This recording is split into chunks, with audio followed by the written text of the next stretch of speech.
नमस्कार, सूत्र समाचार में आपका स्वागत है। रीवा के सिरमौर विधानसभा में आज आयोजित जनसभा में समाजवादी पार्टी के राष्ट्रीय अध्यक्ष और उत्तर प्रदेश के पूर्व मुख्यमंत्री अखिलेश यादव पहुंचे, जहां उन्होंने सभा को संबोधित करते हुए सिरमौर से बनाए गए सपा के प्रत्याशी लक्ष्मण तिवारी के पक्ष में मतदान करने की लोगों से अपील की। उन्होंने इस दौरान भारतीय जनता पार्टी पर हमला करते हुए कहा कि यहाँ के लोग आज भी पिछड़े हैं, अच्छी शिक्षा से वंचित है और बढ़े हुए बिजली के बिल से लोग परेशान हैं। आइए आपको सुनाते अखिलेश यादव का पूरा बयान।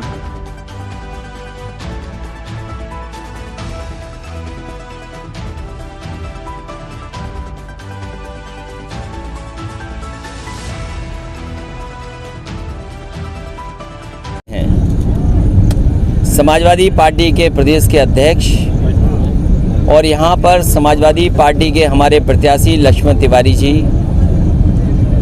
हमारी पार्टी के प्रकोष्ठ के अध्यक्ष व्यास जी, मरकाम साहब और यहाँ के हमारे संगठन के अंसारी जी, मैं इन सब का धन्यवाद देता हूँ। इनके माध्यम से और आपके माध्यम से आई हुई जनता का मैं आभार प्रकट करता हूँ कि अपना सब काम छोड़ करके और उम्मीद से ज़्यादा समर्थन दिखाई दिया।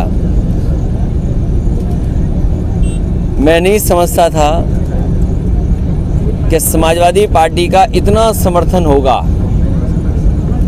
लेकिन कम समय मिलने के बावजूद भी, कम संसाधन जुटाने के बाद भी अपने प्रयासों से स्वयं जनता जो चल कर के आई है, मैं जनता का धन्यवाद देता हूं।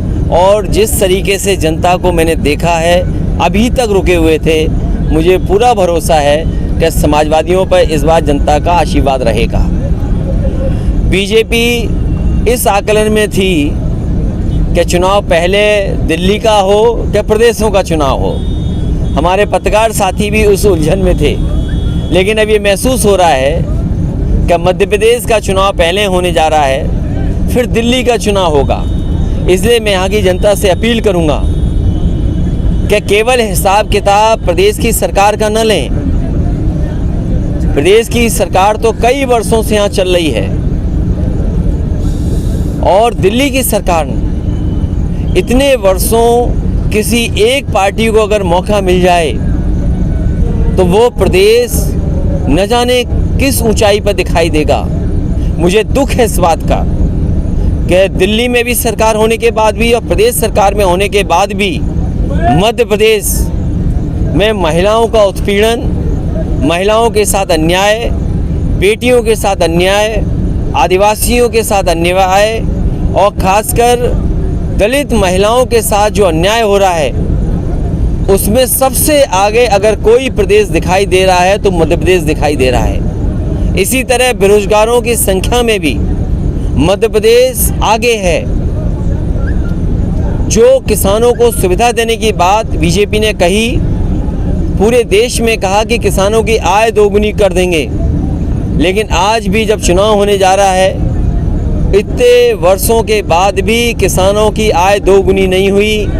गेहूं प्राइवेट कंपनियों से खरीदवा लिया, धान में कोई इंतज़ाम नहीं किया, एमएसपी के लिए किसानों को लड़ना पड़ा दिल्ली में, लेकिन उसके बावजूद भी किसानों को कोई भाव ये सरकार ऐसा नहीं दे पा रही जिससे किसान खुशहाली में आए।